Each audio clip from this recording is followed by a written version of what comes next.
What is up, y'all? Welcome back to another episode.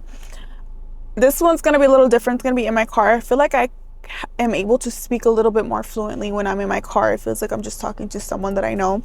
But I really wanted to come on here and talk about how people pleasing is taking away from who you truly are. And I think that deep down, being someone who is an empath, and empath is being used a little too lightly nowadays.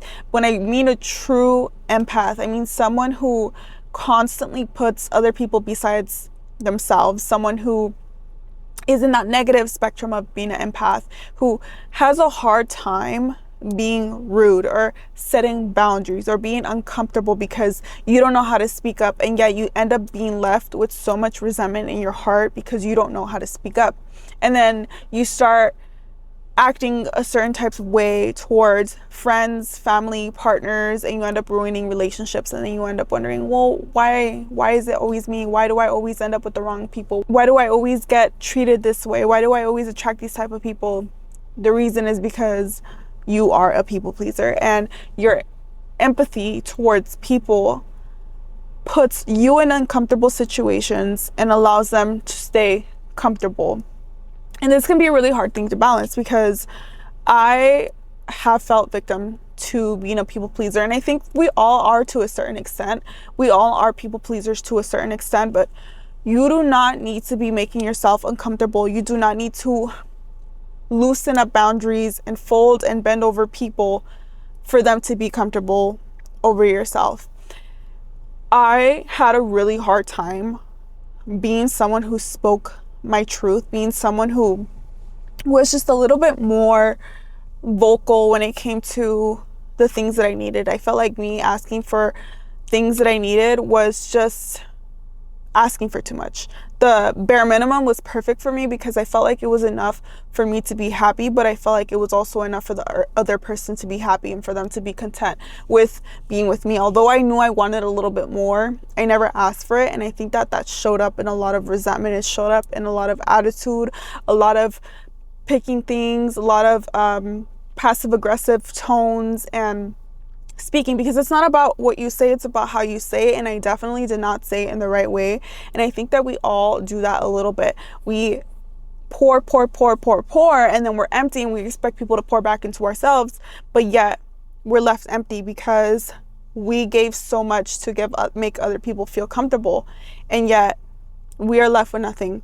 So it comes down to how you feel about what you ask for. How do you feel about what you ask for? If you are someone who is constantly saying, well, I deserve this, I know I deserve that, I don't deserve to be treated this way, and I don't deserve to be talked to this way, I don't deserve to be left out, and yet you're still experiencing those things, it's because you might think it consciously, but action comes beneath your conscious will. Action comes from you actually standing your ground, speaking up, and saying it in a way that honors who you are, what you desire, and the things that you're meant to experience in this life. You do not have to beg for people to show you love. You do not have to beg for people to show you any type of respect and care and include you in plans and give you what you desire, as long as you are setting boundaries. It can become really easy to hold on to people when we have no clear boundary and we don't have a clear exit strategy, when people are disrespecting us, when people are not meant for us.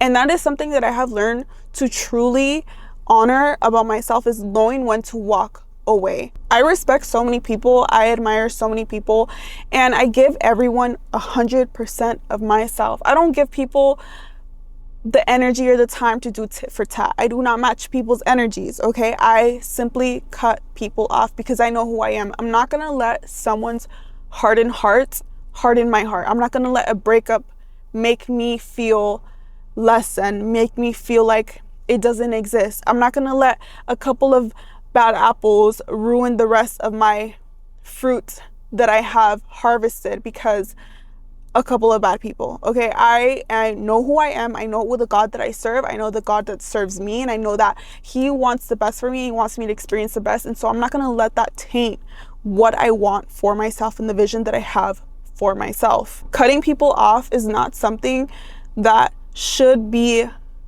hard forever.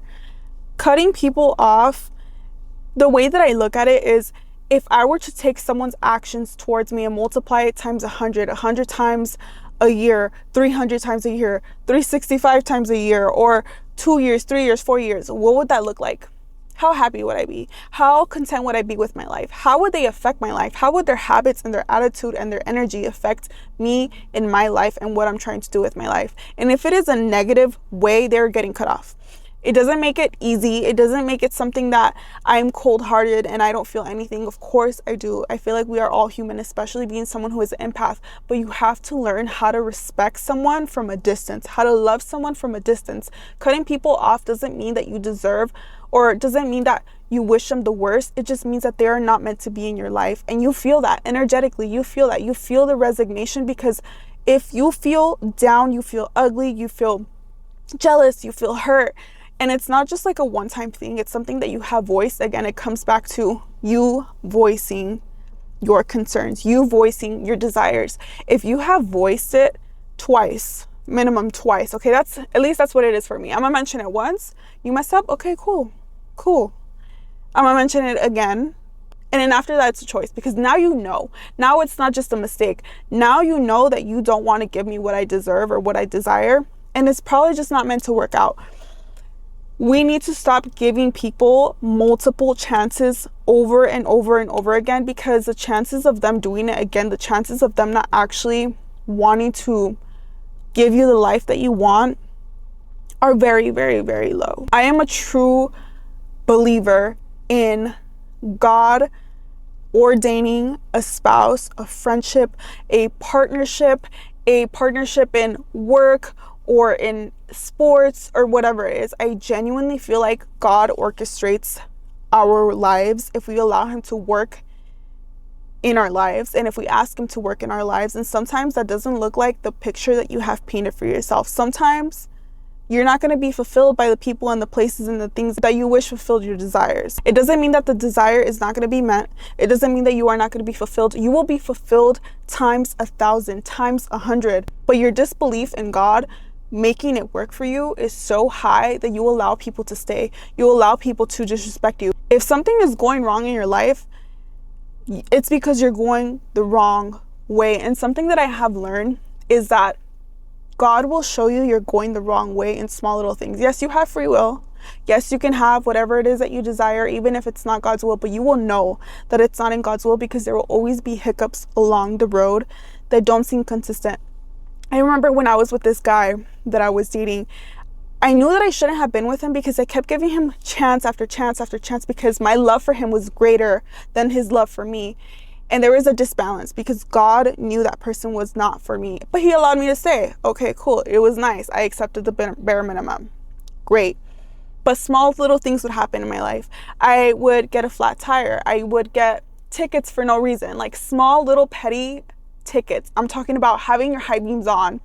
Mind you, I had just got this car and I didn't know what high beams were. So I got a ticket for getting high beams. I was on the freeway and a rock hit my windshield and it cracked. I was constantly running into people who were in bad moods, people who had attitudes, people who were just so rude to me, and aligning myself to that life, because that is the life that I was choosing. I was choosing to experience a life where people did not respect me, where the world did not respect me, where I was constantly feeling what I felt on the inside through external experiences.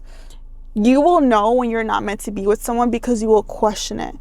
And if there is something that I have learned with building my relationship with God, it's that God is not a God of confusion. And if you ask, it will be answered. And there is that one prayer that gets answered expedited. Okay, expedited shipping, 2-hour shipping, 1-second shipping, where if you ask God to reveal to you the people who are not meant to be in your life, it will get snatched out of your life. You have to be the one to allow it to get removed, though. You have to be the one that allows it to stay outside of your life. Because sometimes we ask for signs, we get the sign and we're like, it wasn't clear enough.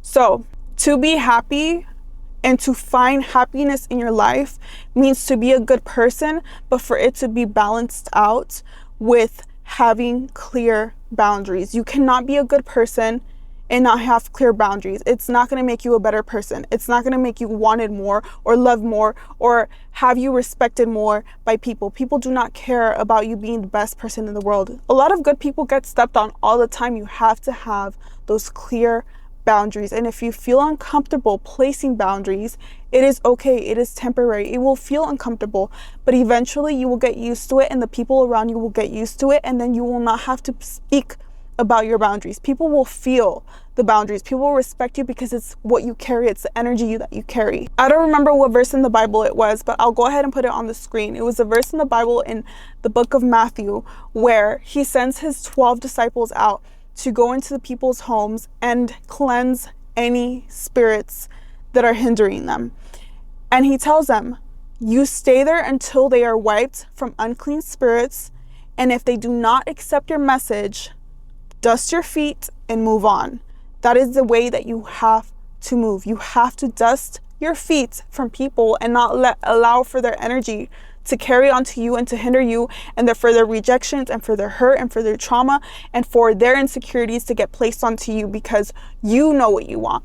You know what you desire. You know that you are going to get to where you're going to get to by placing these boundaries, and that is what is going to make you the person that you always knew you were meant to become. If you are feeling sad, if you are feeling burdened, it's because you are currently experiencing a life that is filled with love, that is being poured out into people without it being poured back into you. And you have to learn how to fill your own cup. So, thank you so much for tuning in. I love you so, so much, and I will catch you guys on the next one. Peace.